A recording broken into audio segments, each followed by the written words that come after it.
welcome to the podcast. It's spooky season. All you listeners out there, happy Halloween, soon to be Halloween. This is the Polarized Podcast. Welcome in, sit down, and get ready for a trip of a movie. Today we are talking about Splice. Oh, okay. Sorry, I was getting an image off mic real quick. My bad. Yeah, Splice. We're talking Splice. Hey, but you know what? Why we're talking about Splice is because this is a podcast about polarizing movies, and polarizing movies in the sense of Rotten Tomato scores even. Sometimes critics love it and audiences hate it, or vice versa. And those are the movies that we talk about on this podcast. Spooky season, we're talking Splice.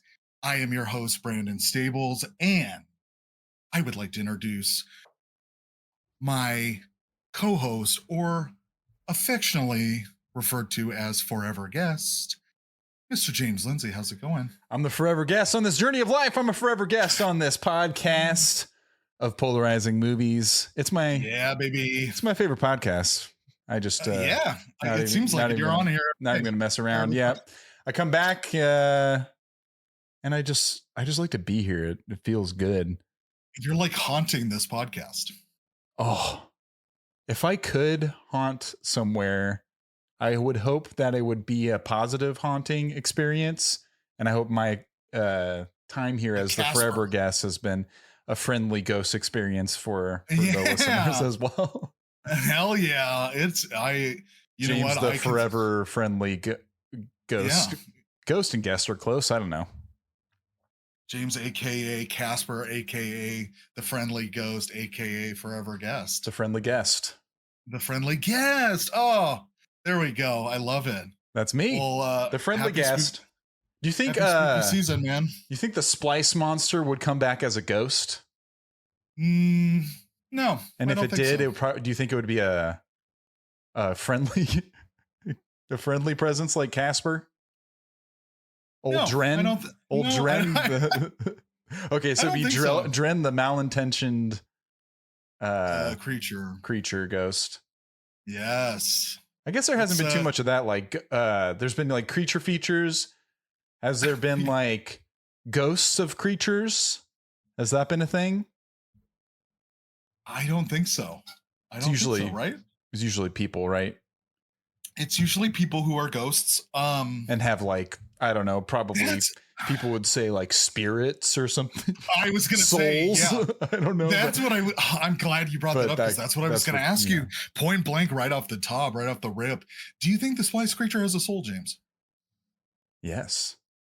Okay. All right. Absolutely. Hey, we're setting baselines here. In ways that we will never understand, as the movie, I think, is very clear, is we're just not going to understand this, and we just keep trying to control it, but we can't do either. We can't fully understand, we can't control, but those patents are coming, and we're gonna splice the Splice monster and see what we can get out of him. Yeah. Ooh, that's another. That was a him at the end. yeah. That's a whole nother discussion. Rapid changes. About it's a splice of life. It's a splice of life story, you know. Just a real coming of age tale. Yes. Coming of age. Yeah, as a Splice creature. Adrian Brody really came of age as well. Oh man, he comes off as like such a trying really hard to be an early 30s guy, like a little too hard. The aesthetic of this movie and the costumes for the two main characters are so funny to me. I couldn't. It's very of the time. I think so. Yes, way. but in a terrible way where they're having some. I was so confused. I'm glad that you brought up, a level of not understanding that this movie operates in, because I feel like I just got bonked over the head a majority of this movie, because I just found myself being like, why are we doing this? Wait a minute, who is, what's the point of this? And it just really doesn't answer any of those questions, because it's more in my mind by the end of it. You're just like, right, it's just solely about this creature becoming more of a monster, and everything outside of that that would frame, kind of larger questions, which the trailer we watched going into this, presents this movie as being like, they're breaking moral boundaries, ethical boundaries, they're really pushing yeah, kicking the door down on the establishment. And there is an air to that in the costuming for Adrian Brody and what's her face? Sarah That's, Polley. I mean, But man, it couldn't give a fuck less about what's going on, uh, at a broader picture, or what is happening in relation to how this would affect society. All of it's so gobbledygook nonsense. Something about patents on animal feed. I couldn't make heads or tails of, like, because this movie has two projects, quote unquote projects, that Nerd, the science company, is it has created. Pharrell. And Yeah, Pharrell created it. Pharrell created it. Yeah, NERD. Mm-hmm. And the Neptunes. They're both great. Yeah. That comedy just really didn't work for me. Did you find that stuff funny, where it was like so on the nose, like the fact that the monster's name's Dren, the name of the company being Nerd? There was also, like, again, the clothes and the shit that they were saying, like, in their apartment. Like, there's no comedy to be had for me. And I mean, you kind of started this. There's so much to talk about with this movie, so it's hard to just start and just stay on one point.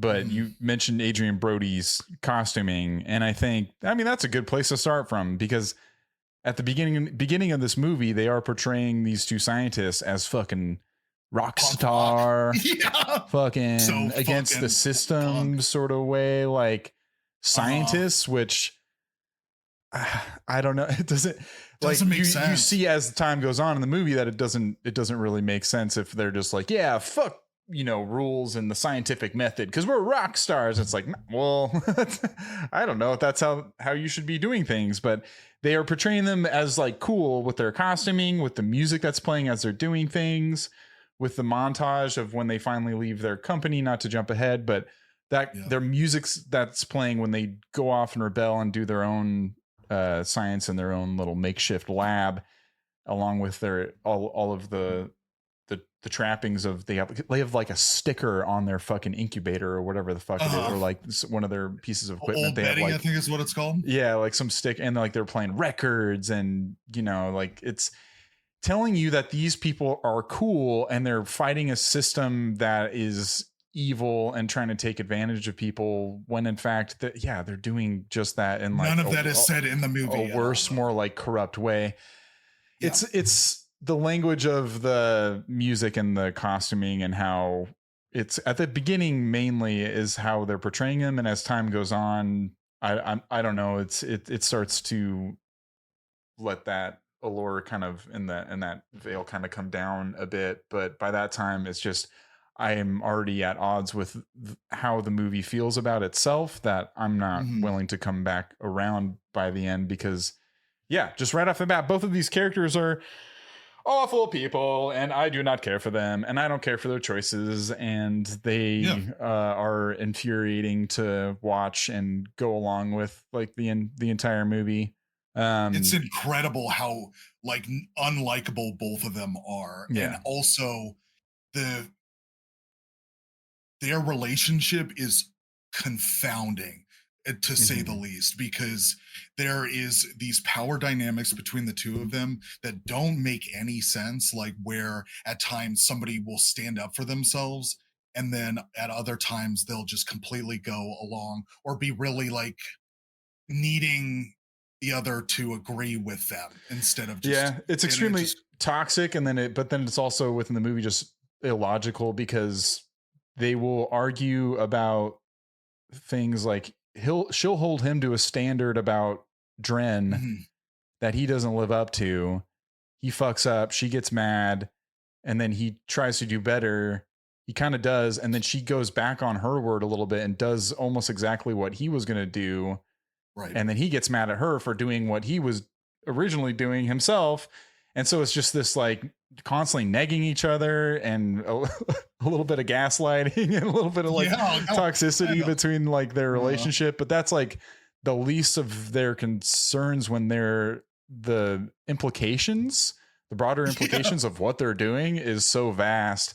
And for them to be so fucking petty with each other about bullshit and for this to play out really, really like they weren't ready for parenthood and they're getting for it now sort of way at times is like, and you mentioned humor and it's like, there is like almost a weird sick or like, it's just a dark, I don't know. Yeah, there's actually, it is pretty fucked up and sick, but there's a dark, when it does work well, maybe a dark humor. Like I can think maybe and I'm not laughing at this point, but maybe it's irony at the very least, which is when like their two little blob creatures destroy each other in front of everybody at like it's that in itself. And we're just kind of jumping around. Maybe we should go through some plot elements, but that we can reel it back in, but that in itself was like the most horrific moment and the most visceral and gory and horrific, I'd say, in the classic sense of the word,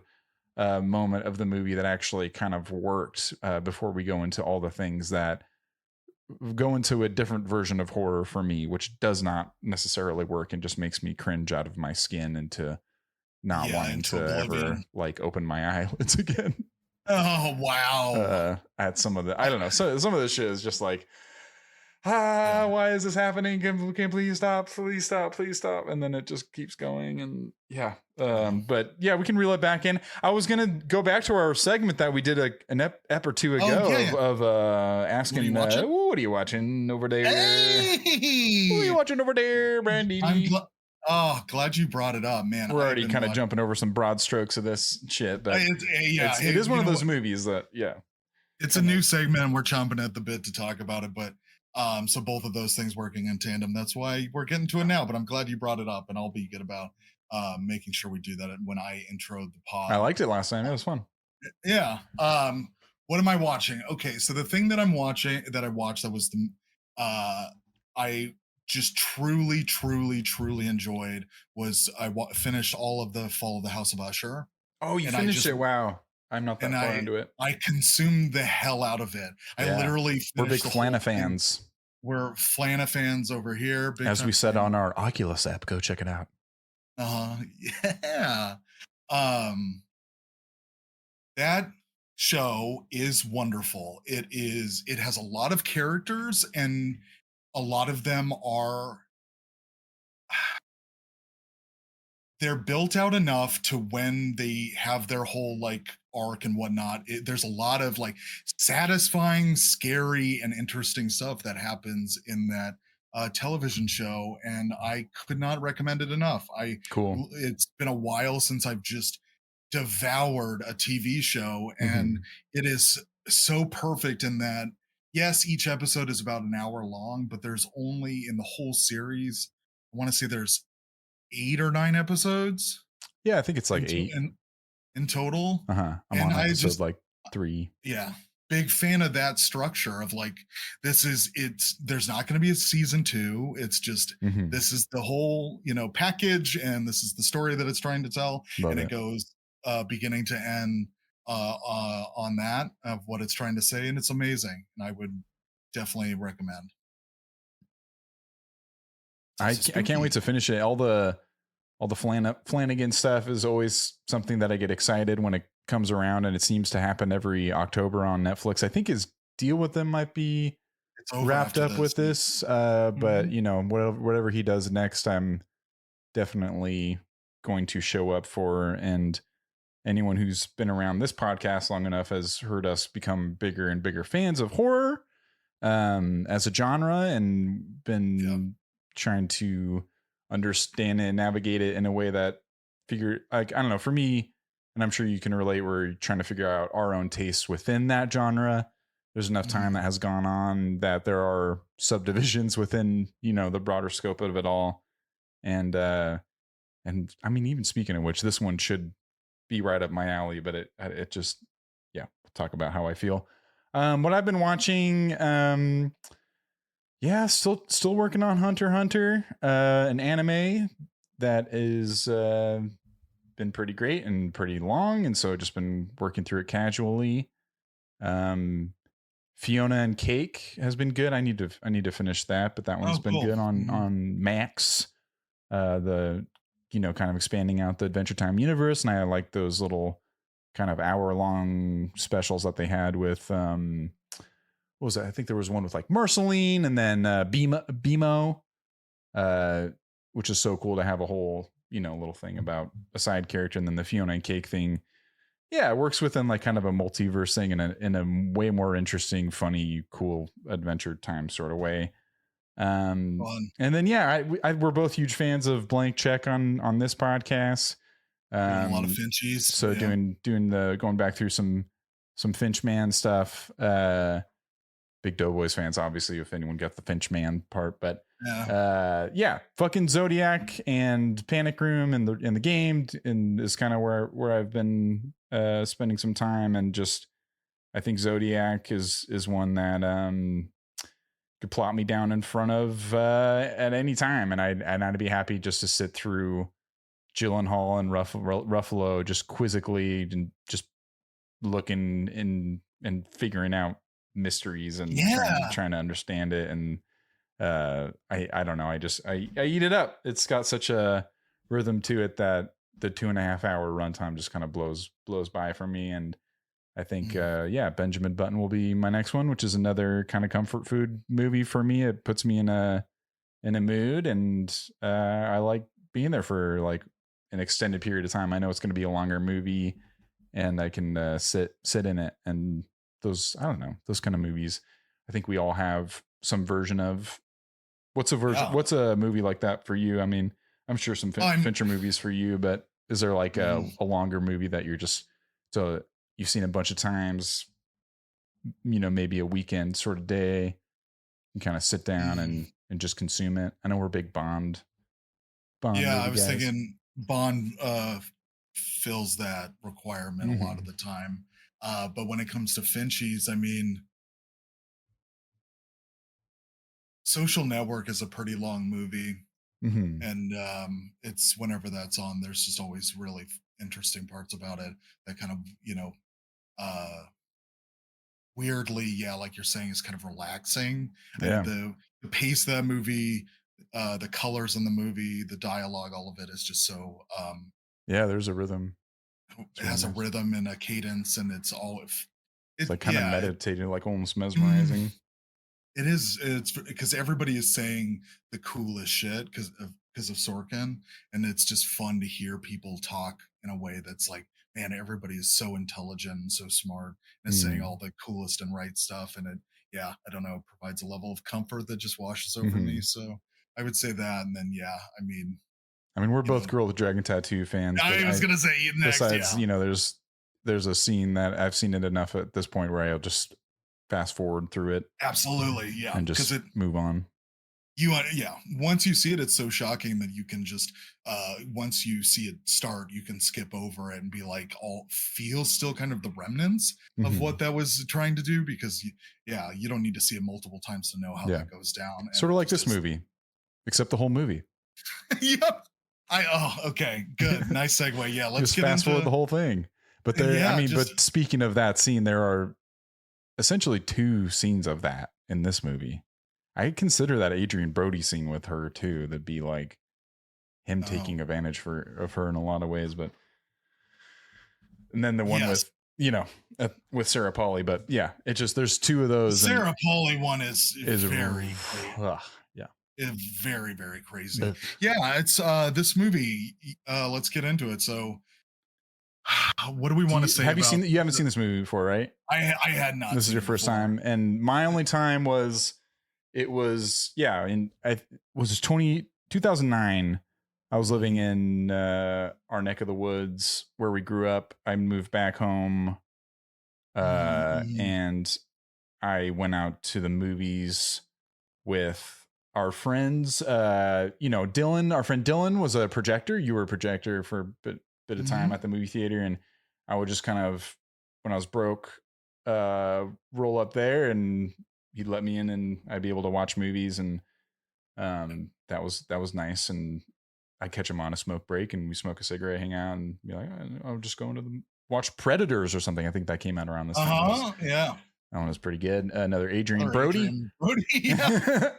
But this one was one we all sat down and watched together. It was like me, Dylan. I think Garrett was there. This is just me and Brandon people talking, but yeah. Good people, like good people to watch a movie with. But it was really just us. Yeah, and it was late night showing, just us in the theater, and one other older man that was like sitting like a row behind us by himself. And as the movie went on, and we were all just like, oh, Del Toro, hell yeah, let's fucking sign up for this, because I mean, Dylan for sure was big movie buff, and Garrett himself was an actor in his own way, and by the end of the movie, we were just blown away. We were all looking at each other, just being very vocal about what the fuck was going on. The guy behind us was like essentially our buddy by the end, of just kind of like, can you believe these? I know, I can't. This is insane. What's going on? And we were all just, I just remember there was a palpable feeling walking out of the movie theater that I wasn't sure if it was going to hold up this viewing, because I had built it up so much in my mind of being a batshit movie that I wasn't sure if it would. I'm like, well, maybe it's not actually that, and maybe it's good. It's certified fresh, 75% by critics on Rotten Tomatoes. So this time around, I'm like, maybe I was wrong. Maybe I was fucking wrong. And no, it lived up and surpassed every amount of batshit that I thought it possibly could. Yeah, and then some. I cannot believe this shit exists. I still can't. This is such a gross and disgusting movie. Like, there's like, so much actively dislike about this movie. There's some like Cronenberg stuff that like I try to be like, okay, put it in the frame of mind of that, like especially the little weird blob creatures and stuff. There's some of that's like, this does feel a little Cronenbergy of fucking with like genealogy and like creating this thing. And sure, but the direction that it goes is not worth it, and ends up being something that is being sensationalist with the philosophical questions that it poses, rather than handling those questions delicately. It like shoves them in your face and does it in a way that's like, it's not, I don't know. It's taking all the Freudian stuff and just like putting it right in your fucking face, instead of it being like subconscious or anything like that, or any sort of like, ooh, there's some weird stuff. It's just like, no, this shit's just going on. And like, it just, there's some of the stuff that could be handled with some subtlety, and it removes all of that and makes it over the top in ways that are not satisfying, but just upsetting and gross and not horrific in a satisfying way, from somebody that's maybe a little newer to the genre. But this brand of horror, the close, what else would you compare it with, this movie? Like, I was thinking Cronenberg with some of those little blob creatures and some of that shit and the practical effects there. Yeah, I mean, it operates kind of like a monster movie, right? It's all about trying to contain Frankenstein. Yeah, it's like Frankenstein. Yeah. I would say it's, we're the real monsters.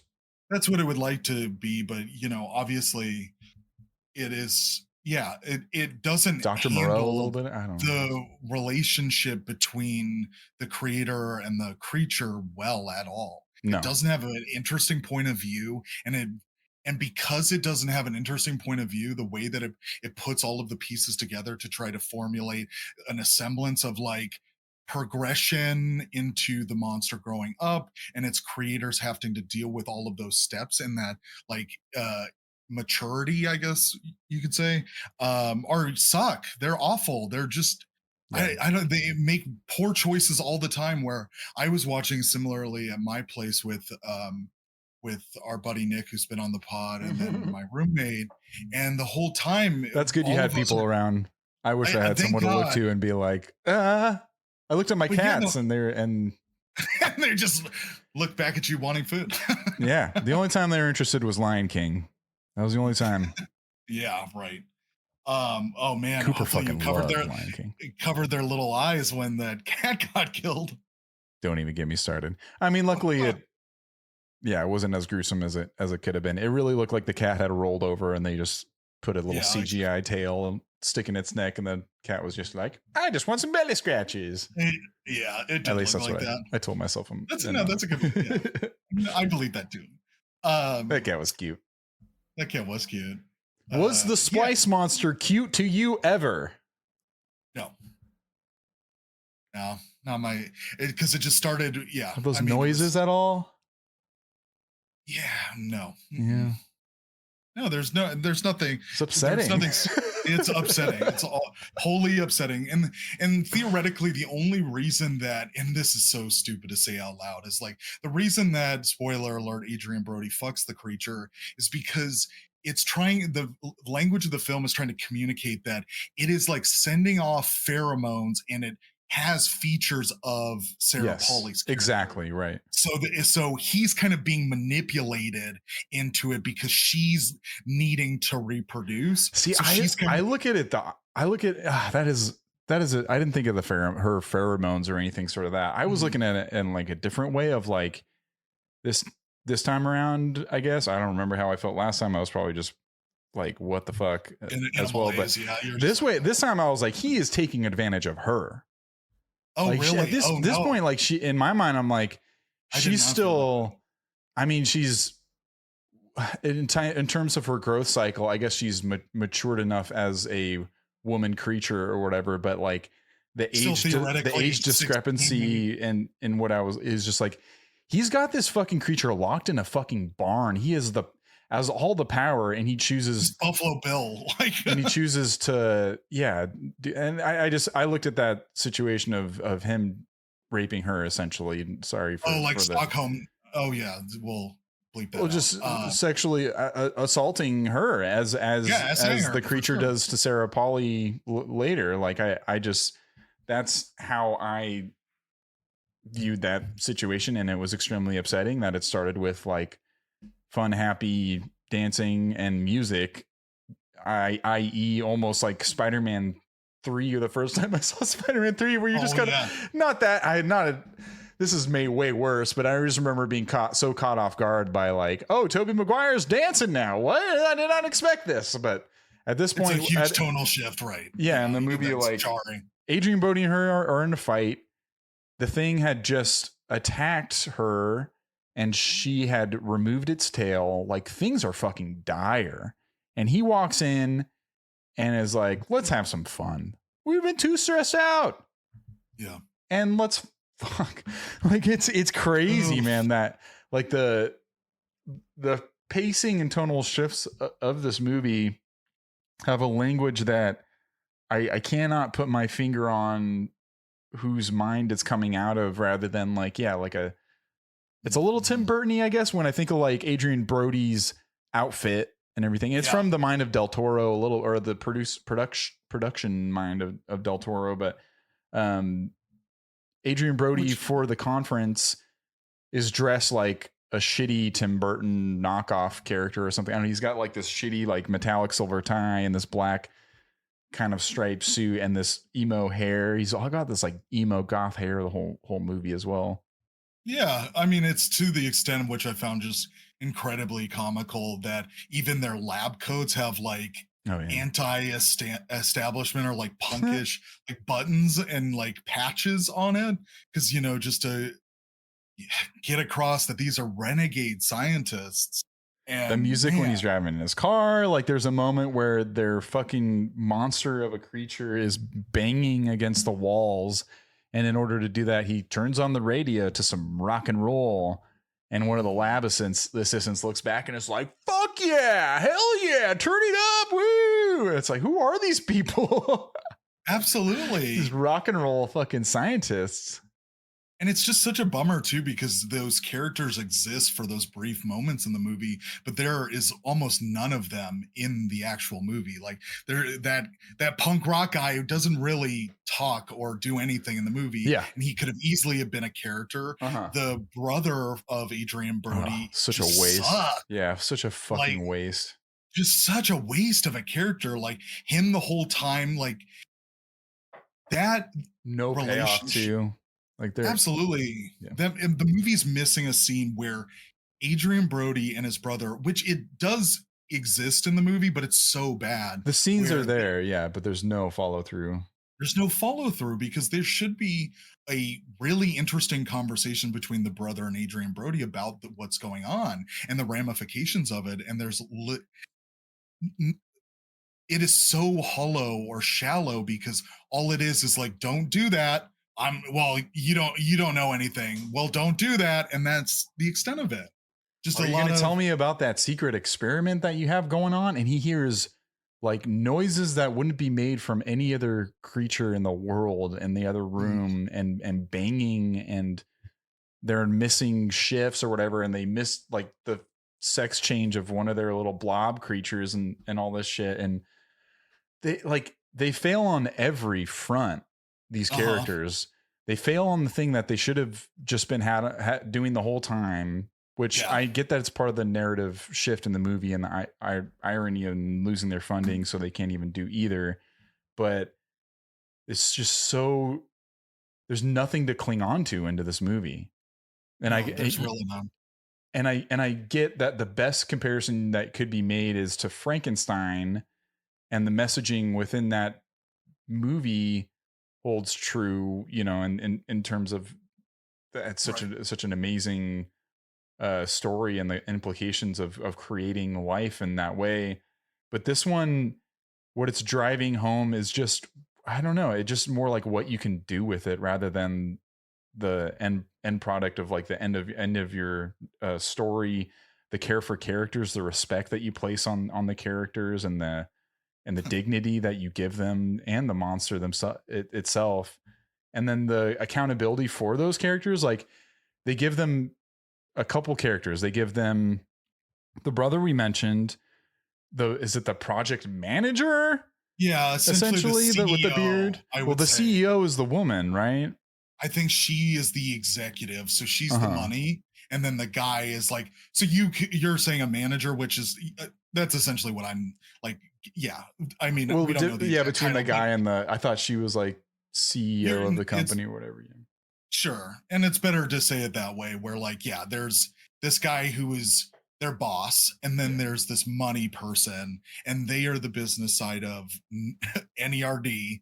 And again, like I just have such a huge problem with, I don't understand what they're really doing. The business is like, what is the goal in having that, shareholder meeting where I just was laughing. That reminded me like hard. A Michael Crichton story or something. Continue. Sorry. I guess, but like I was laughing so hard because I'm like, why would you even do this? Like you would just show a video of it like, why would you bring the monsters in there? It happens out of nowhere too. There's no buildup for that at all. Like, right. There's not like a countdown. We got to get to. Yeah. I hate it. The movie doesn't tell you what it needs you to know. And it just goes into these places. And something that can be said for that though, where like, and I want to touch on this in some sort of way where like, this is a bad movie. This is not a good movie. However, there is some sort of entertaining quality to this that qualifies it as like a so bad it's good sort of situation at times.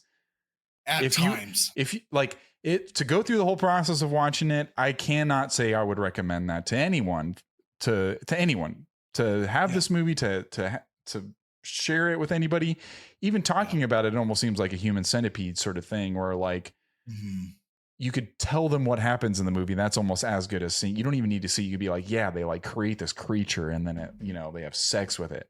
That could be enough to be like, yeah, dude, because you could tell someone like that's what that movie is, and then it's like, then it's up to them to be like, do I need to see that? But going into it dry, especially in the movie theater, for me was something that was almost, it was kind of unforgettable. But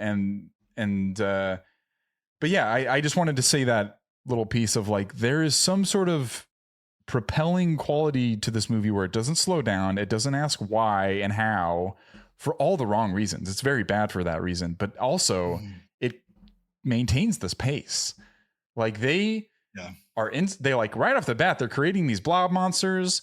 They're successful in their minds, but they don't get the funding to go the next step further, so they're just going to chop them up for parts, get the patents for the whatever. Like it's so generalized, it's so just like swept under of like, and within one meeting, so much is just decided of like, cool, you're successful. We need the patents for this shit. You guys are donezo, so just finish it up. And then it puts them in this place where they got to create this creature. And I feel like within the first half hour or less, 20 minutes, like the creature's created. They've left like this, their main gig, or like they're wrapping that up. And you're kind of just like on for the ride, but it just goes to places that you never wanted to go to as well. And it's gross. It's just disgusting. Yeah, and it picks up a little bit at that conference almost for me, where it's just kind of like, let's see some fucking like horror, because like this is, I don't know. I'm sorry, I'm just ranting a little bit, but we brought up the brother and the other dude. They are the two deaths in this movie. They are the two deaths. Which one do you prefer? It's like they're the same fucking thing. They just get taken away into nowhere. The one guy gets hung on a tree, and then the brother just gets taken off. He's gone. Yeah. You don't get to see. No. You see all this like buildup of like, ooh, this creature has all these abilities. It has this tail that grows back and it's growing wings. It can go underwater. It's like, cool. Like set it loose in the fucking woods and have them fucking deal with it for a bit, Predator style or something. Yeah. And no, it swoops them both up, donezo, and then it just goes right to fucking. I don't like it. I don't like it really upset. It is so egregious how little the makers and writers of this movie understand like what the system is that they're trying to make a commentary on, because it really has no idea what it means to run a biotech company. What are the implications of the creations that they make there, and how does that, how is that representative of corporate greed, of maybe dated morals and philosophies when it comes but they combine those, which is so like, it's so backwards. Sorry to cut you off, but like the corporate greed and everything, like they represent that, but then they also almost represent the moral high ground of like, you should not be doing this, but then they represent like moral just bankruptcy, Agent Brody, and so it's so that no one comes out on top. Everyone fucking sucks, and by the end, capitalism kind of wins or whatever, I guess, where they fucking like, we're gonna get the patents anyways, and doesn't matter. Yeah, this whole movie doesn't matter, and that's kind of how it ends itself. Is like, pretty nihilistic, I guess.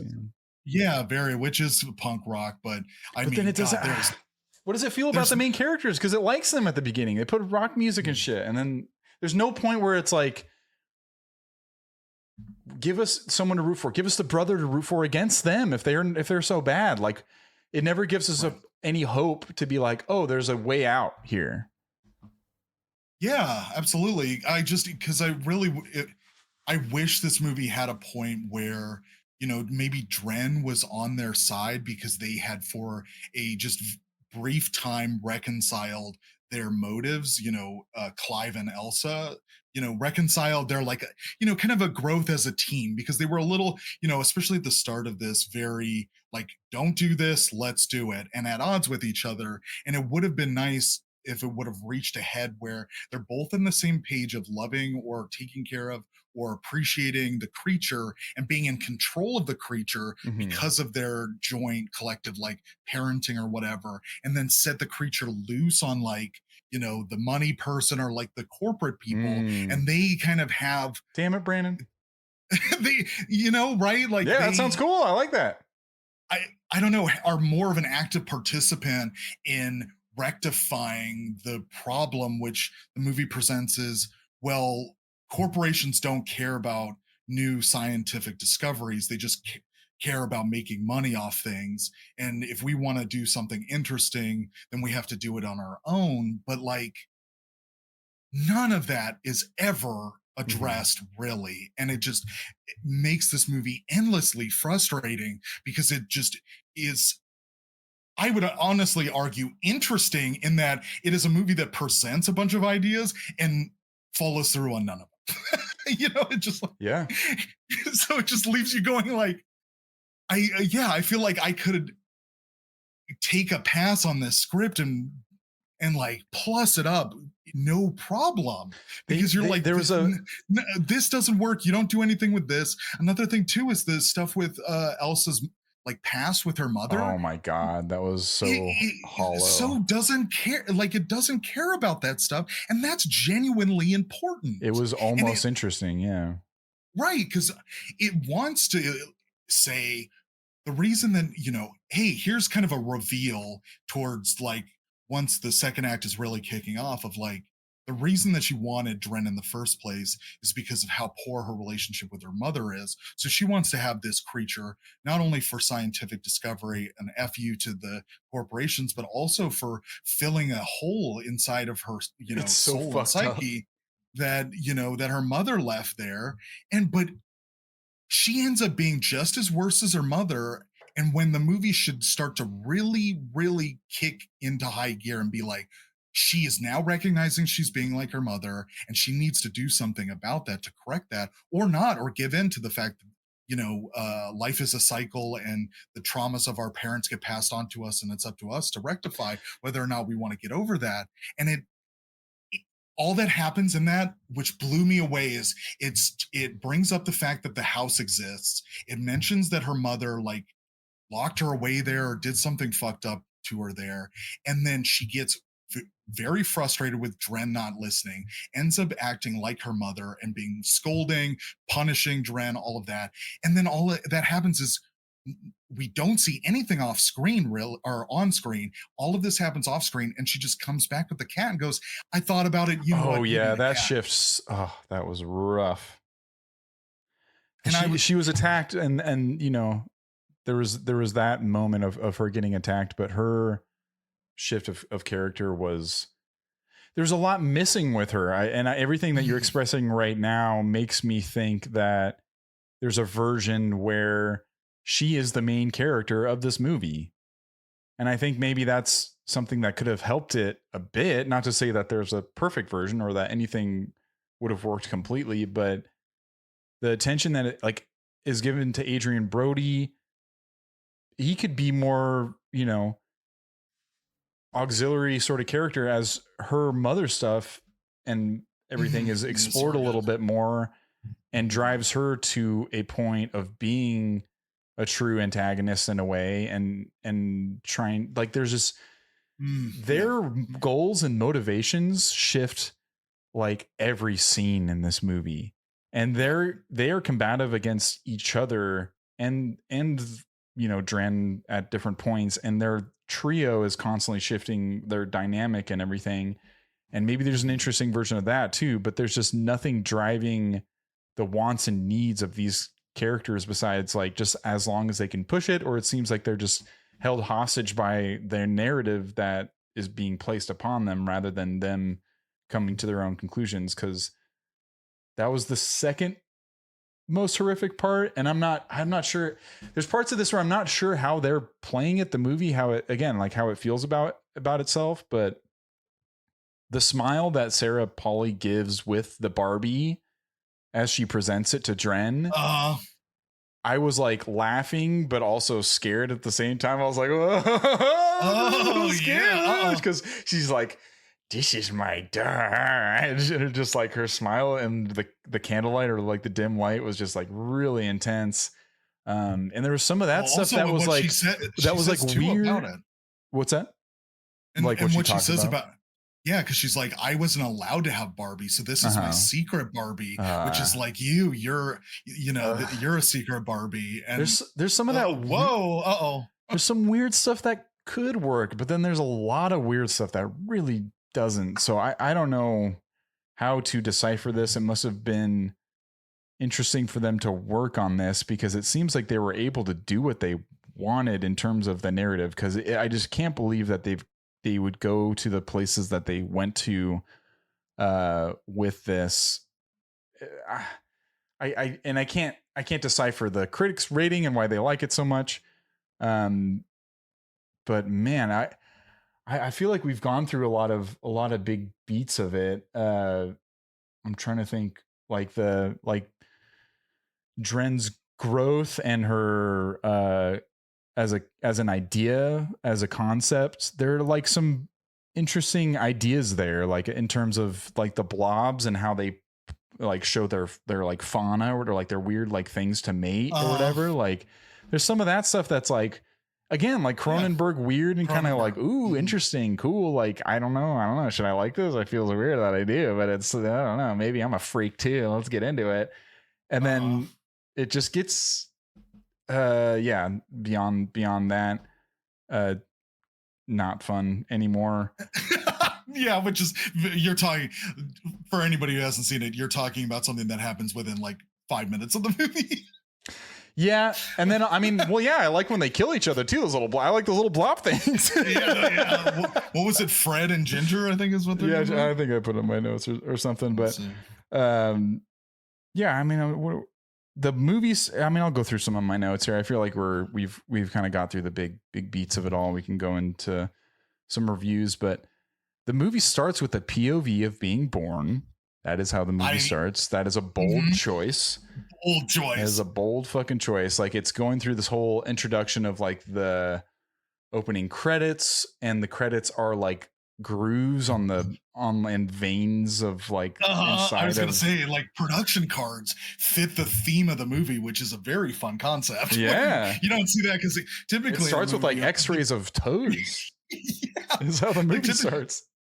Typically, production companies have their own like company logo card, whatever. But all of these production companies were put into this, like, it's got to be X-ray genealogy stuff. And Del so you Toro's just get all, like, hey, I mean, if we're gonna do this together, we got to from square one be in on the vibe check, and when you walk in the door, Fred and Ginger.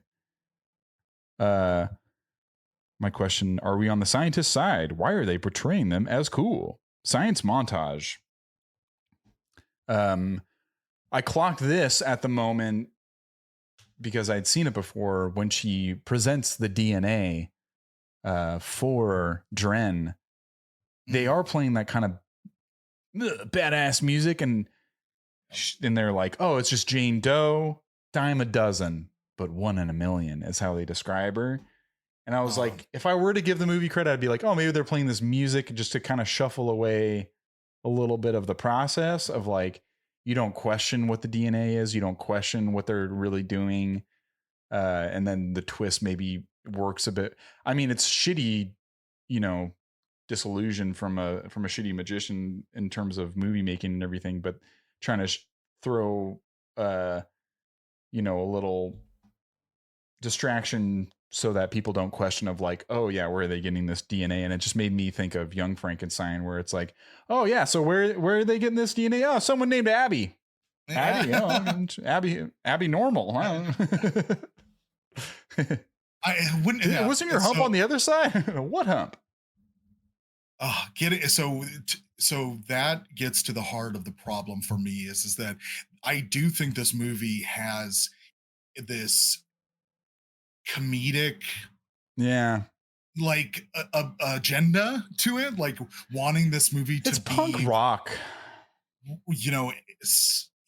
something that you can laugh like edgelords. They're like edgelords.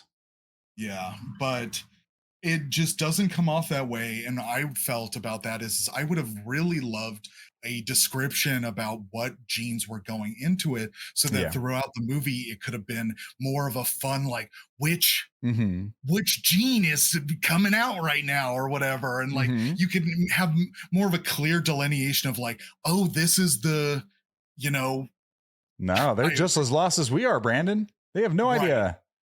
He tries to drown her and then ends up like saving her. Like, you totally knew that was going to happen, right? Yeah, totally. Sure. Yeah. Which is right. It's supposed to be funny, and it just comes off as very, very. No, I don't. Even if it was going to be funny, it further frustrates me about the characters in this movie.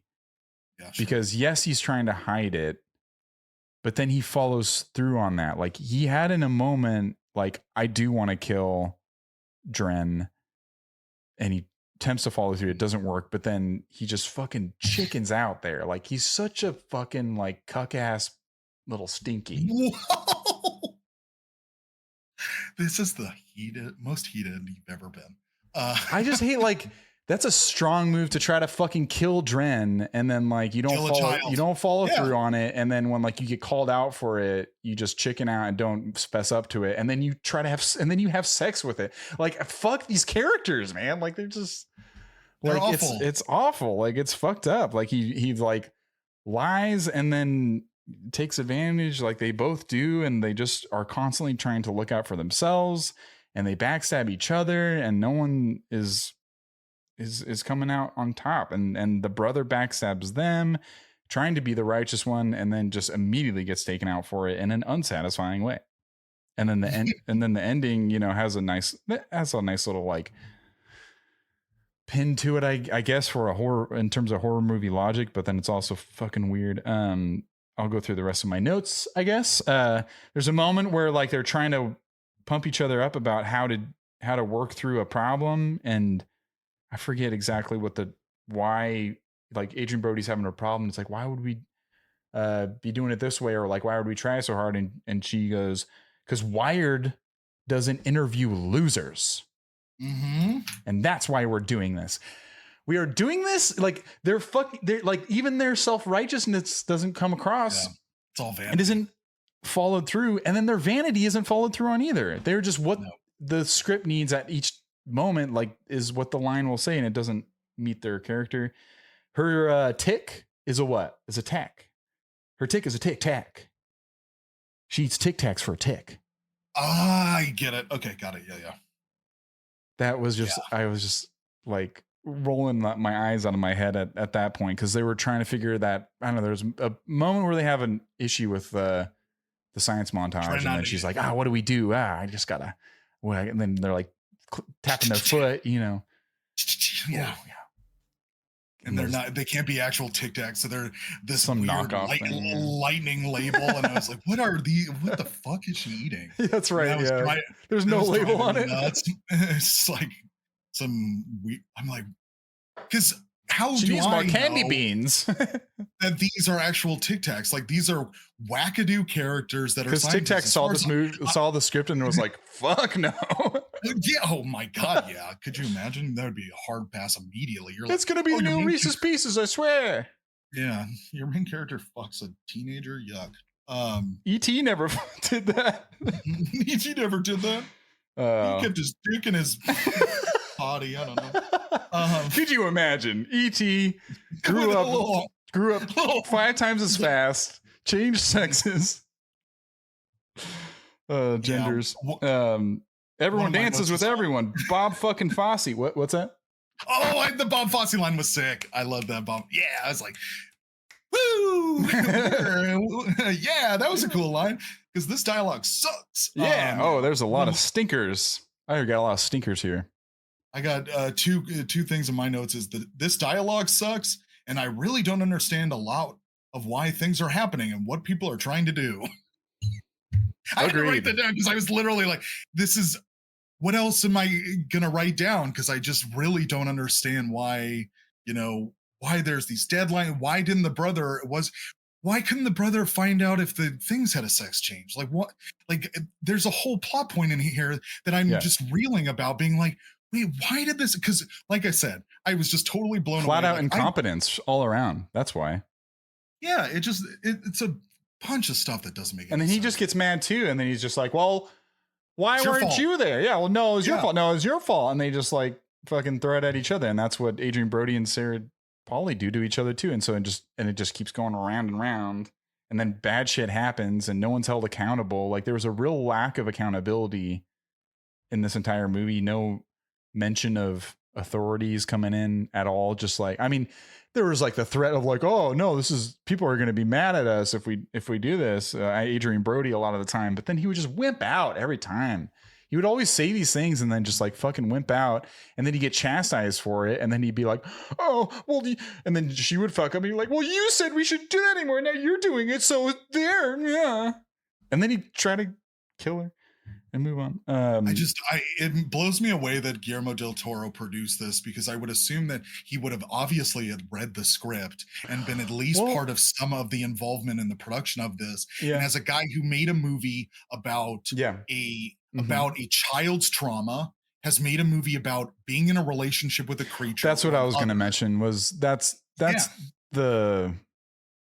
the bones of this would carry on to, I think, in a much better way, The Shape of Water. And Mhm. and I think that we've already kind of laid out some of those points earlier on in this discussion of like the reasons why this doesn't work, and the reasons why Shape of Water does is that it's foreign. It's not from her own creation or anything, and it's a sense of like trying to she just wants to understand and empathize with this creature that no Mhm. one else has before.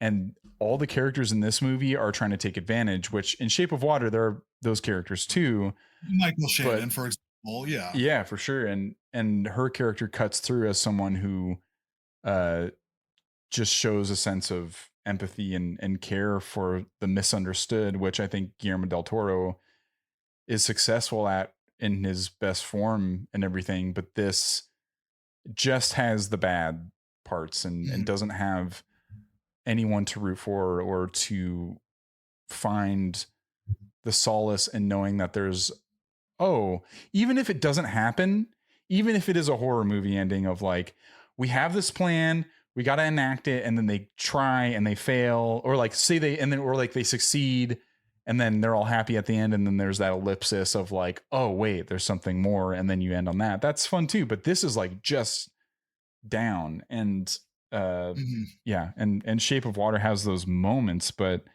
the messaging is so much more resounding towards uh, a positive, uplifting spirit of the main character, and that Yeah. coming through and wanting to root for that feeling.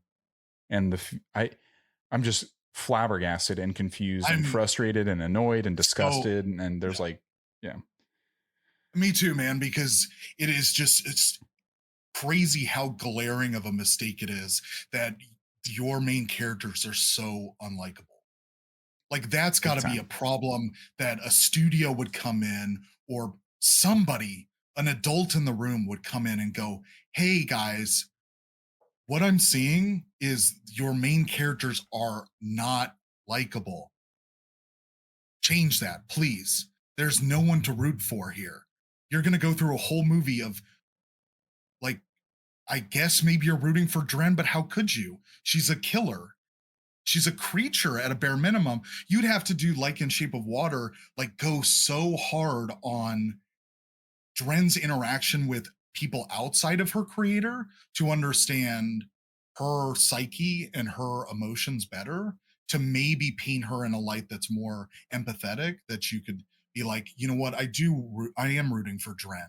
But you have none of that. So you have a whole movie of people that are huge assholes and pieces of shit. That's a huge fucking problem. And I don't understand how an adult in the room wasn't like raising their hand, being like, we have to do something different here because this is not working. Mhm. Sure, maybe we don't have the budget to get into, the inner workings of like the politics of it, because obviously, Shape of Water does that with Michael Shannon. You get a lot of like what the government is trying to do and their involvement, what their agenda is, and all of the conflict that happens there. Mhm. But, or in like, You instill the sense of yeah. moral depravity in the two main characters off the bat is another Mhm. option as well, which this time around Right. that just completely veers off course right off the beginning. That science montage is fucking bullshit. And Yeah. like the only way this movie could maybe work even a little bit better, even if it wouldn't completely work, is you start off the bat like these two people are bad, and you're going to go down a journey of them getting worse, because that's essentially what happens. But when the movie's Mhm. like tone doesn't fit with that, then you're just left confused and frustrated.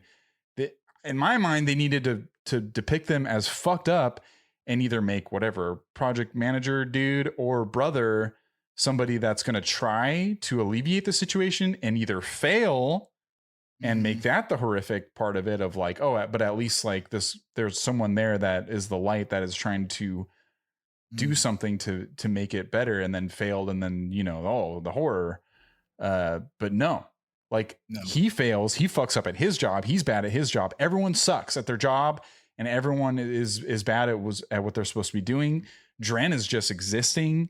And so you can't really like feel any sort of way about Dren because Dren is just a Frankenstein's monster. Doesn't talk. Yeah. Which I thought was a really big issue, that she ends up figuring out how to talk, I think, kind of at the end. Oh my God.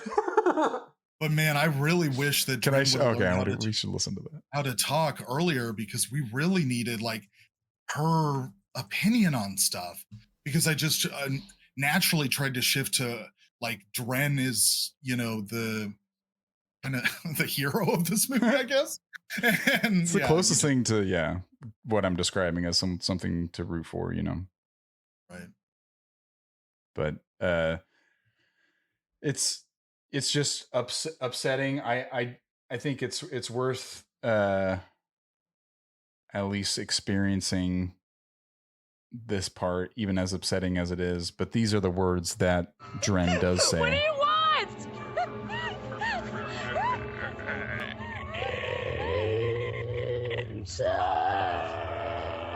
Oh God.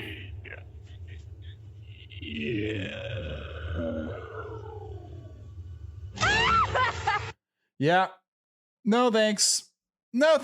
I mean, she spells things at points. Tedious is one of the words outside, with some of the same letters, but that is one of the most upsetting things I've ever seen on film ever. I'm not exaggerating. It's like like I was by myself in my living room, just like, I just want to throw up, rescinding from the screen, just like, like making those noises, just like, oh no, why? And oh God, it's not. It's I am horrified, and that's the thing. Like I am horrified, but not in an entertained good way, not in a way that I would commend the makers of this movie and be like, you know, unless that's exactly what you wanted me to feel. But damn, what's going on? Some of the this is another stinker. Why did they say that though? Zeppelin crashed and burned before my generation. I was like, Adrian Brody it's all this music bullshit of rock and roll and stuff, and she's like saying Zeppelin crashed and burned because it's a Zeppelin. Like, it's fucking ugh. The goopy knife in the mouth when he like puts Adrian Brody puts that knife in his mouth. You're like, why you gotta do that? He has that. There's that one shot with the poster in the bedroom. There's like that poster of like an anime or something. Looks like it's from Akira. I thought it was interesting.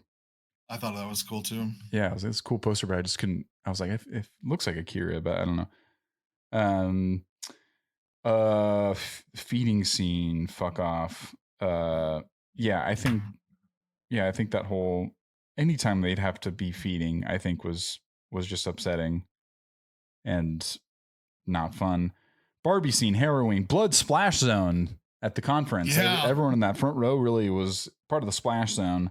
Yep. And then right, like just fucking this. Okay, this is the part where like the humor and they intended it to be this way kind of worked on me, and not like laughing at it, but laughing with it.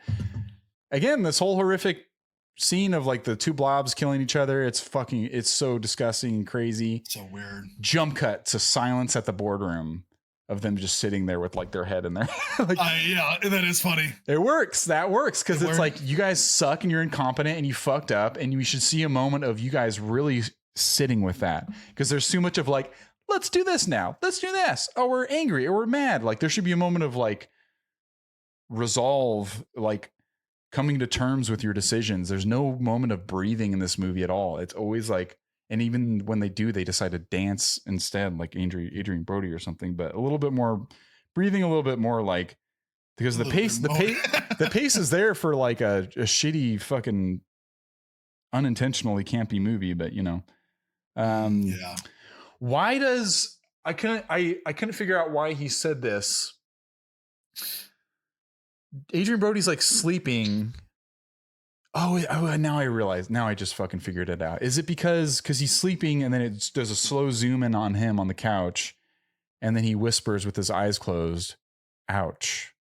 and then he wakes up, and then he goes into the barn, and then I think, is that where?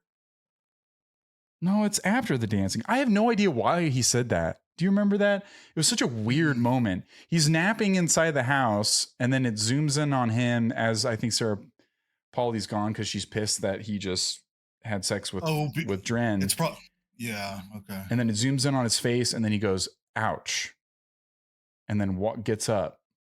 It was such a weird thing. That sounds like what it was trying to do is there's like a physical connection between the characters. So something happened to Dren, that Dren got hurt and he felt it. It was confounding in an already preposterous movie. This movie is inside you. Yeah. And then the very ending, I don't understand. I mean, I guess I do, but it's just such a weird thing of like, I don't know who this CEO character is, and her, I don't know. They've had a couple scenes together, the relationship between her and Sarah Pauli, but right at the end, when you find out she's pregnant with a monster Dren baby, she just slowly goes up behind her and just holds her shoulders for like 2 minutes. And then that's how the movie ends, of like, I don't know what this means between that. I mean, I know that she's like, you're my fucking property. Yeah. I get that, but right. Okay, maybe I get it. It just doesn't work. Whatever. But because that character is never explored, none of these characters are really filled out in a way that is satisfying. This movie is batshit. If you haven't heard of it, it's Splice. You've gone this far. I'm the forever guest, James. This is my host, Brandon. And I'm Brandon. Let's get into some reviews, wouldn't you say? Or do you need a break or anything?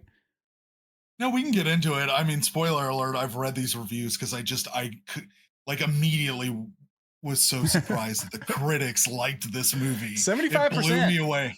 Certified fresh, certified. And I mean, even this is something I kind of like to think about as well, as like, okay, so these are the publications that gave positive reviews on Rotten Tomatoes that contribute to that certified fresh. Nashville Scene, NME, New Musical Express. We know them. They're cool.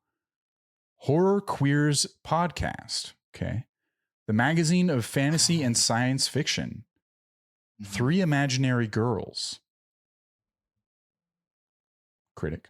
That's like their bio for who they are. Right. So I'm going down the list of critic reviews. So it's like a funny and then it says like their name and then their publication. So yeah. Okay. So it's like an LGBTQ content creators that have a podcast that probably look at how this is like a, commentary on trans people, right? I guess would be. Oh, maybe I could read that review. I was just more giving the idea of like, these are the people that are a part of the critic reviews. It's not necessarily always like known publications. There's some that maybe you don't know as well, like Kevin Carr from Fat Guys at the Movies, Jessica Baxter from Film Threat, Sheilog Rowan Legg from That Shelf. So Robbie Collin from News of the World.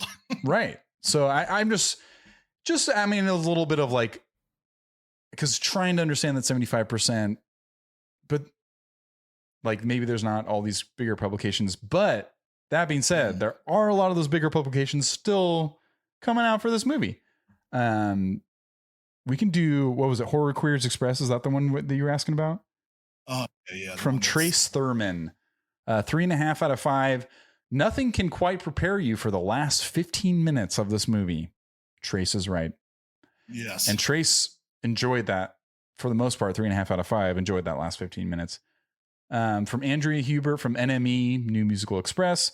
The big showdown when it comes is a disappointment, but on the reflection, that's probably because the determination to get there overshadows the moral ambiguity of human decisions, which is, as in life, where the real horror lies. 3.5 out of 5. Oh God. They're picking up the philosophical sinew of what Splice is putting out. Yes. Yeah, from Jessica Baxter at Film Threat. Though Splice has viscera aplenty, the horror of it isn't in the gore. It's in the notion that sometimes children end up evil, and it might be entirely our fault. Damn, Jessica. Damn. Wow. Damn, Jessica. Shit. From Kevin Carr, Fat Guys at the Movies. 4.5 out of 5. Oh shit. Oh, it just disappeared. Sorry. He says a grisly and raw cautionary tale on the dangers of science without regard to consequences. That's what they like you to think. God.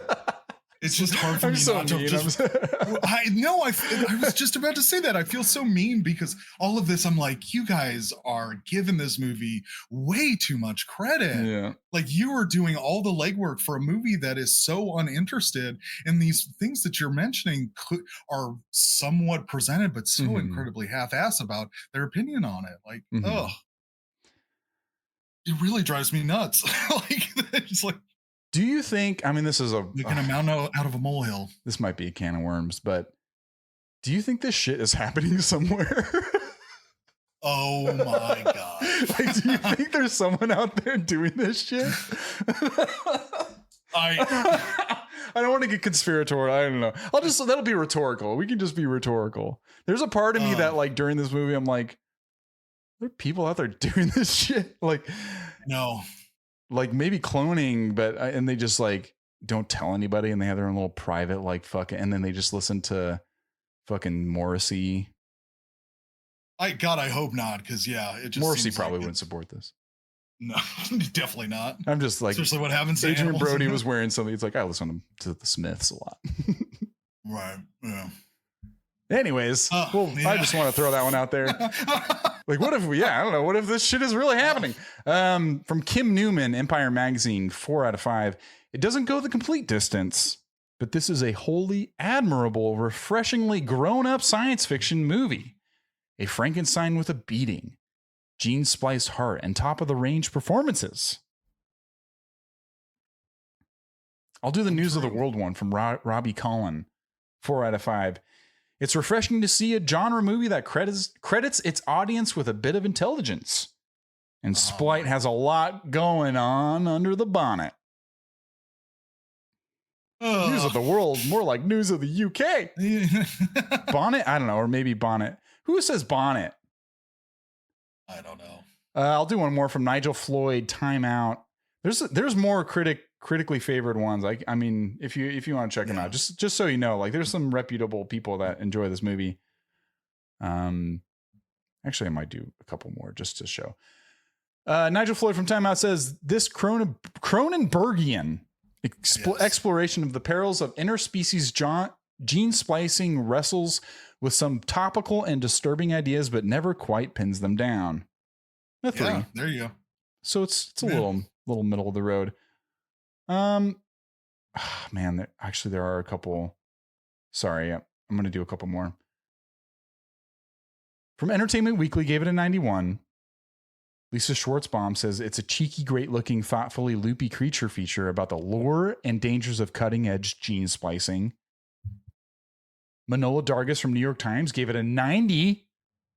Mr. Natalie, whose earlier films include Cube, hasn't reinvented the horror genre, but with Splice, he has done the next best thing with an intelligent movie that, in between its small boos and an occasional hair-raising jolt, explores chewy issues like bioethics, abortion, corporate-sponsored science, commitment problems between lovers, and even Freudian-worthy family dynamics.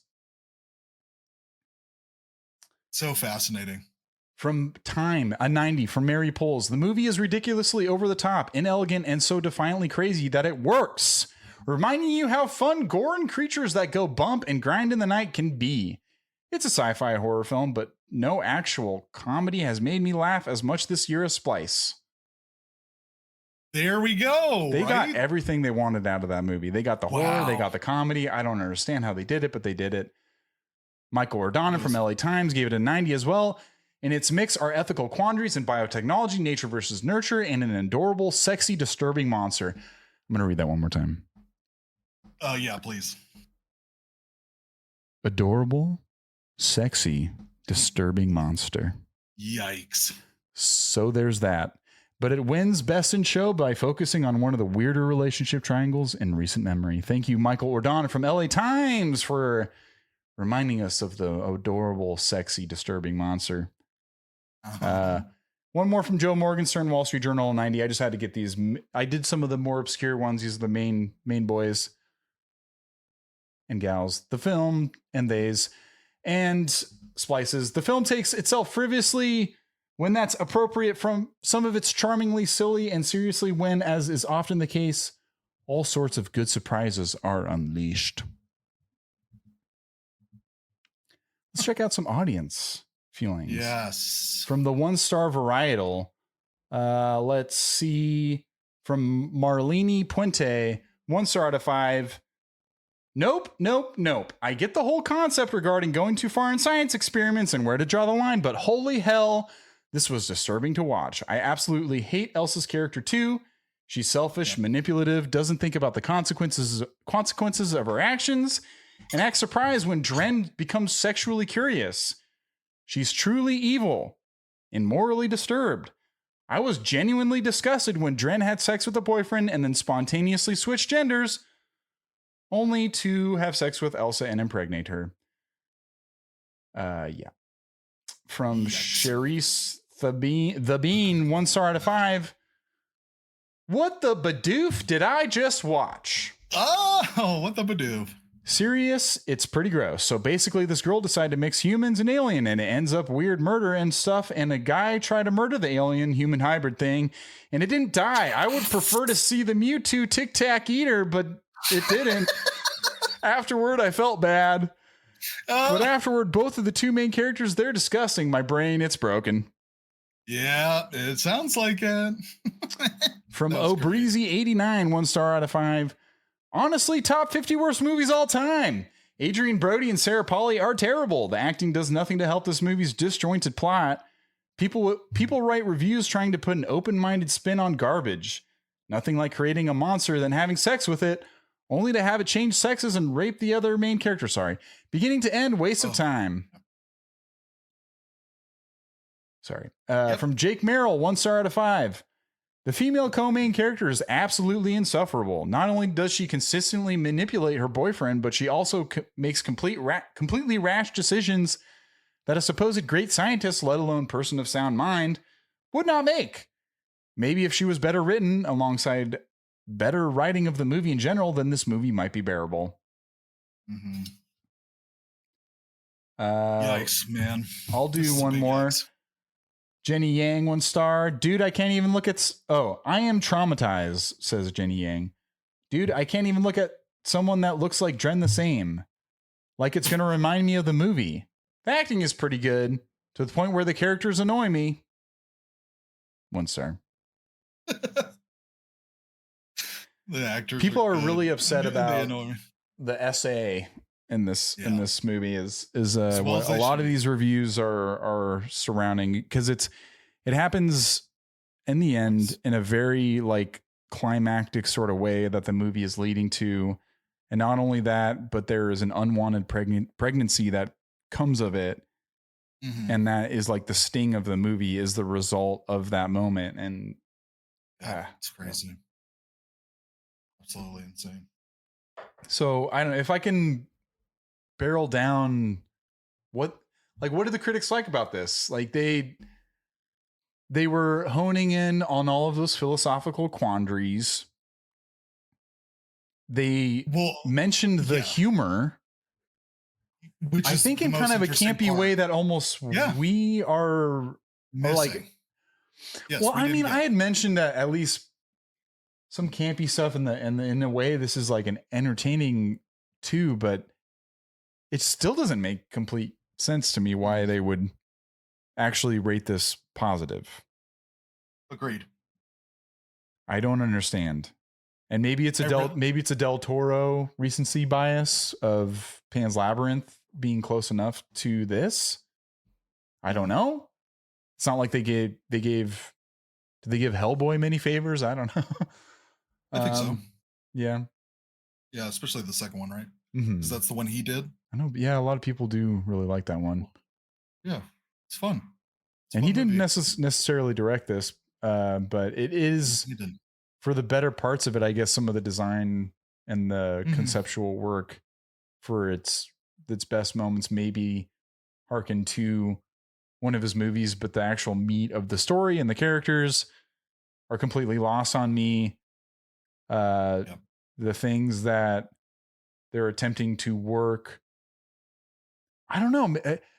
Maybe they're working too well on me where I actually like cringe so hard that I cannot look at the screen anymore. And I know that in some horror movies, maybe that's a good thing. But for this one, it's so upsetting that I no longer find titillation with it. Like there's a little bit of the Human Centipede thing of just like, look how fucking far they took this. Can you believe how fucking far they took this batshit movie? And it's not good. I don't support it. I hated the characters. I hated the story. I hated where it went. There's some elements that wow. This is your final summation. Yeah, I'm going to finish it up with this. Yeah. Because like there's some elements that this is such a great final summation. Like just a list of hating. I was trying to like come to terms with it since I watched it of like there's artists. It's upsetting because there's like some artistry. There is even like some pretty creative shots. Like it opens up on a POV of someone being fucking born. That's a pretty cool opening of a movie. Like I think it's kind of cool. Like if you can do that well, like, I don't know, like, oh, wow, we're really starting with the birth of something, like, and this is birthing me into the story of the movie. Like, but then some of that, that maybe comes across as like hokey to me. Hokey. And like someone like kind of an edgelord sort of thing where like someone thinks it's so much more meaningful than it actually is. And it's actually just kind of, the substance of it is kind of bullshit, but there are some trappings above, like the conceptual design of the monster and everything I can see on paper being like, wow, sure, you found a way to combine anatomical sort of attributions to different mammals and animals and everything like that, and combine it into a character that grows into kind of three distinct representations throughout its time. Maybe I guess 4 when it goes into the male porn, which happens very quickly. Like it turning into male like happens like 2 seconds. All its features change, but who am I to say this is a new creature? But there are moments where I'm just like looking at the creature like, wow, like they really thought out its design, the effects somehow when they instill the real person in with the creature, like it holds up like pretty well, I guess. I'm trying to think of like some positives, like whoever the actress that plays the creature, she does a good job. But fuck, is it disturbing in a way that I would never want to see again.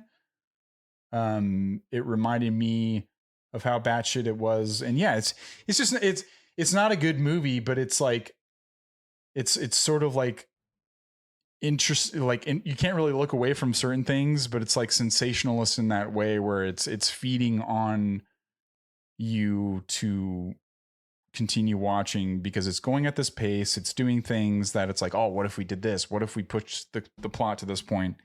But it never questions like why the characters would actually do that. So it's never believable. It's never like you're in its in the palm of the creators of this movie's hand. It's just like surface level stuff that I like.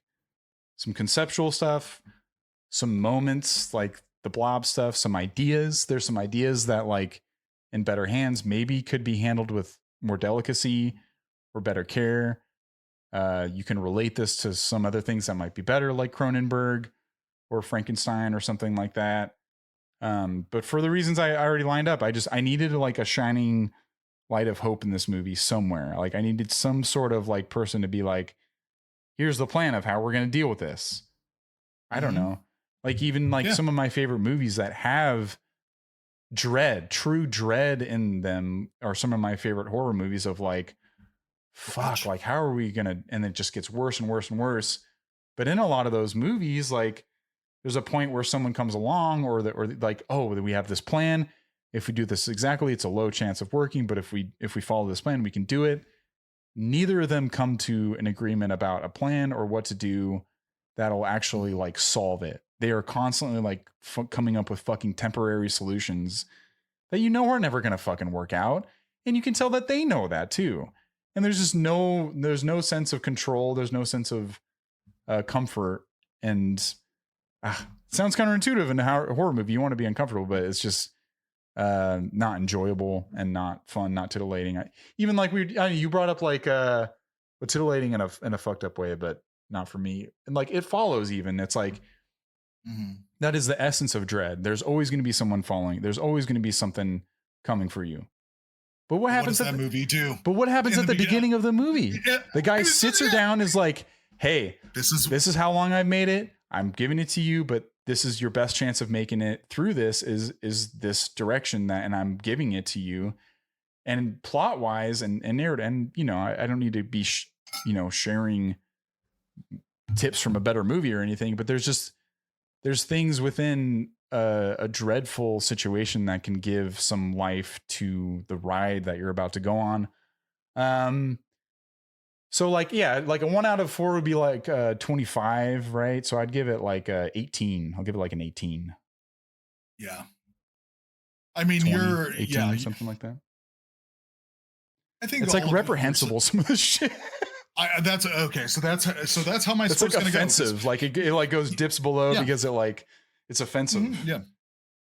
So that's a big part of how I'm going to review this, or what my score is going to be. So you've outlined a majority of the things that have already been said and the things that I would say about not liking the movie. So I don't need to rehash them. About this movie is just absolutely poor in almost every aspect of trying to accomplish what it's like, things that it finds interesting, executing on concepts or ideas in horror movies and other movies. All of it's really bad, and then it's reprehensible in that it has 2 essay scenes in this movie that are wholly undeserving. I don't think they add anything to the movie and are just shocking for the sake of shocking, and I don't think essay should be used that way at all, because if you're going to have that in your movie, it should be to the effect of making a very clear and point about your perspective on this, and it doesn't do that at all. So I'm going to actually give this movie a 1%. This is I don't ever want to watch this movie ever again. It's fucking sucks. It drove me nuts. It uses that as a horror tactic, and I mean, I guess, I don't know, fucking Last House on the Left or whatever fucking shit, like uses the vehicle of human depravity in a way that it like, I don't know, it almost like knows what it's doing. But that's completely reasonable. And in this movie, it does it in a way as a climactic moment, and as its ellipsis is the cause of that. And it's, not good. No, not good. Okay. So before we end the podcast, I have some magnetized for us. Oh my God. So we're going to do, for people who don't know, since it's just me and James on this episode, what's going to happen is we're going to play Magnetize, which is a game we played before, where I am going to give a movie that has the same score from critics and audiences on Rotten Tomatoes. James is going to try to guess said score, and then since it's just him, typically there would be like another person here, and whoever gets closest would win a point. We'd go to 3. So what we're going to do is 21 if you are off. So every time you guess, say you're off, by however many from what the number is, we're going to just tally up the differences after 3. And if you go over 21 points difference, you lose. If you stay within it, you win. Okay. Got it. Right? Gotcha. Okay. All right. So the first movie is Nightmare on Elm Street 3, Dream Warriors. Oh, fuck. Wow. I love when there's older movies represented on Rotten Tomatoes. And this has been something that I've been wanting for this podcast too, is finding some of these older movies that are polarized. But what happens with older movies is people tend to, I feel like, come to the same conclusion about them because more time has passed. They can sit with it for a bit. Polarizing reactions are kind of reactionary in themselves, I feel like. So and this one I feel like has grown in people's esteem as time has gone on. Well, actually, I don't know how people reacted when it first came out, but I just went through the Nightmare on Elm Street movies up to 3. I don't think I got to 4. I think I just did 1, 2, and 3 last Halloween. I ended up enjoying this one quite a bit. So I'm going to do Yeah. 74. 74 coming It's from probably James less. It's on probably Nightmare less. on Elm Street 3 Dream It's probably Warriors. It less. is 68. Oh, that's not bad. Okay. I'll take it. So, Hell okay, yeah. so you said So what? people are What did you say? 73? 74. 74. Okay. Okay. So people like that one. That's your 6. That's probably better than 2. Okay. All right. Dream Warriors is you good. got this 6 difference. They like there's like lore that's Right added to now. that movie that like should come up. Yeah, Like if they do more Elm Street movie, and I know they remade it at one point with Rooney Mara and stuff, but like that Dream Warrior stuff, they can like the way to fight back in your dreams of like finding your warrior element, like and fighting back against Freddy in your own way was really cool. Yeah, absolutely. And people loved it a lot more than the second one. Mm-hmm. So it was one of those situations where, weird. it goes, 1's a classic, 2 by and large hated, and 3 is where it, makes a course correction for the better. It really just gets bigger and, more actiony, which, has a tendency to, I don't know, be more populist. Mm-hmm. There are some of those horror movies where it's like the odds are good or the evens are good. I like between Friday the 13th and Halloween, and like odds and evens are good depending on which one. Sure. Yeah. All right. Next movie is Tucker and Dale versus Evil. Ooh, this one's good. Okay. This has got to be positive. This is something that really appealed to me as somebody that didn't watch a lot of horror movies, to see a satire of a horror movie. Right. Really spoke to me, and being able to laugh, but then also have a lot of horror elements. I'm going to say this is probably like 82. 82 coming from James. This is a good one. Tucker and Dale versus Evil. This should be certified freshy fresh. And say it again. You're saying 82. I think it's good. 82. It's a good move. 85. Woo! Wow. Okay, James, you were in a good position moving into the last one. Man. You got a total of 9 difference. So shit, man, I fucked this up one time when you did this game for me. I feel like the third one I like completely was off base. So anything can happen. Well, that's the thing, right? Is like, it's really not difficult for you to be like, this was a 65 and it's an 85, and then bang, you're done. You know? So yeah, this could go bad quickly. So, all right. Last movie is I Am Legend. Fuck.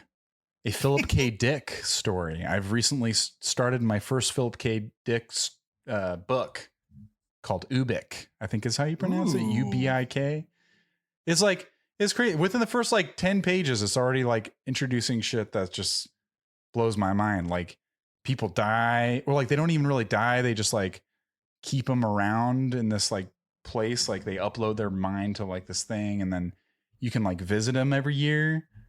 But then like it slowly like drains, like their life force kind of drains away to the point where like they do actually die. But like they put them in this place where you can like every year go talk to them for like a day, and then they like prolong them. It's just ideas that like spooky. Yeah. And then I watched I'm sorry, every one of these movies I'm just going on my own little train, but I watched this movie called A Glitch in the Matrix. It's a documentary about how we might be living in a simulation. Oh, cool. Or just all about like that's a head trap possibilities of that.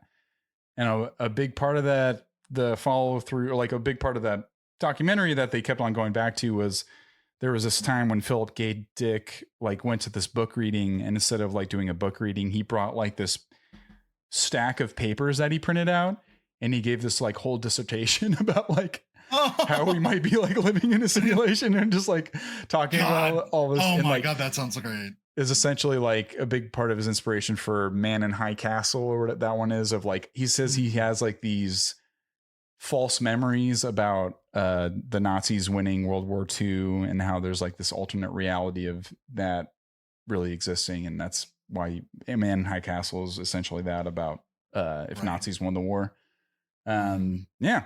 So, anyways, where the fuck are we? I Am Legend. I Am Legend. I'm going to give I Am Legend an 89. 89. I feel like it's pretty favorable. On I Am Legend. I feel like people, is that too high? I don't know. The score for I Am Legend is 68%. Damn, really? I thought people liked that one. That was way too high. Shit. So that was like way over 21. Yeah. Fuck. See, I fucked it up. Really? 68? Damn. 68, yeah, because it's not that great of a movie. Yeah, I don't know why I thought people rated it so high. Shit. Why? Hey, it was a good. Hey, you know what? We talked about why this happened. You got close. You got close. But there we are. That is Magnetized. What a game. What a game.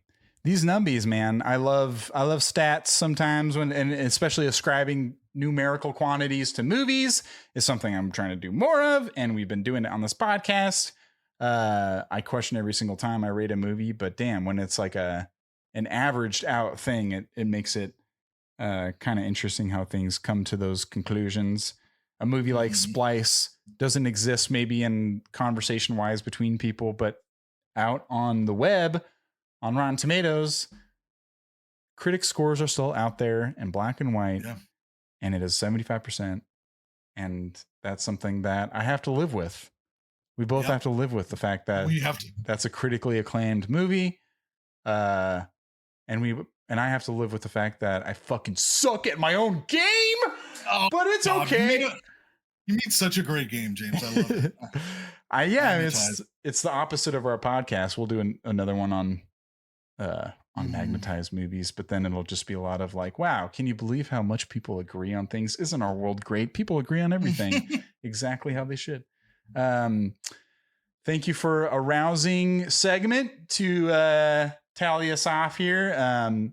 We hope you guys have enjoyed our very gratuitous. It's been a solid, healthy discussion of a batshit movie of a batshit creature that probably has some bat in there, mixed in there. Those wings are pretty bat-like. For our next feature, for our next discussion, we will be continuing the horror train. It's the Horror Novo. Octo, Novo, Horror, Novo, Octo. Yeah. And we're going to a Russell Crowe experience. He is the exorcist for the Pope. He isn't exorcising the Pope, is from what I've heard, but he's the exorcist for the Pope. He is the Pope's exorcist. This movie came out this year in 2023. It has a poopy doopy snoopy 48% from the critics. It has a hottie toddy 81% from the audience side of things. We will be here to discuss another Russell Crowe feature. We did Unhinged. This episode might get unhinged that we discuss the Pope's Exorcist. I can only hope so. Me too. Because I feel a little unhinged myself after that movie. This fucking movie. So glad we were able to do this. This was kind of like closure for me after seeing it almost 15 years ago in the movie theater and thinking about it every now and then. You have those movies you've only seen once, but then every now and then you wake up and you're like, fuck, remember that fucking Splice movie where they created a creature and then they both had sex with it. And now it's closure. I can put it away. I can never think of it again, hopefully. And we can move on to bigger, better things like Pope's Exorcist. I'm hoping for the best. Brandini, speaking of the best. Oh, stop it. No, I don't think it was. This has been a true pleasure. Gonk, It's so preem. Preem co-host. I have been your forever guest with the co-most. And if you'd like to reach us at any other place, PolarizedPod@gmail.com, twitch.tv/polarized. We're streaming live as you speak. As I speak. You're not speaking. I'm speaking. Shut up. And then what else? X. Yep. PolarizedPod. We love you all. Please join us next time for Pope's Exorcist. Enjoy your spooky season, and we'll see you next time. Bye. Bye.